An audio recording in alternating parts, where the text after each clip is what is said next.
Dum da dum dum. Dum da dum dum dum. It's another exciting visit today to the backyard of Pwalpar, where we present the bug-killing man. We're gonna spray some Sevin dust today.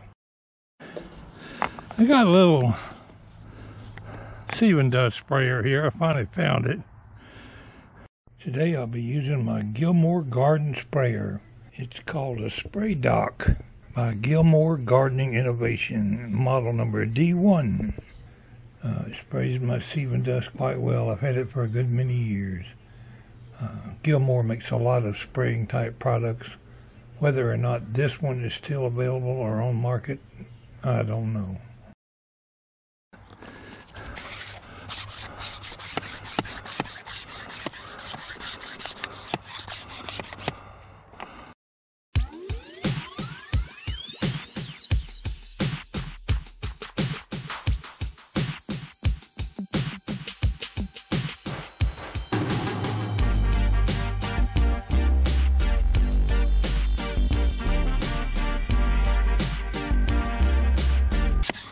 Try to get this stuff circulating anywhere up in there there might be some bugs.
Go get 'em, Bugman.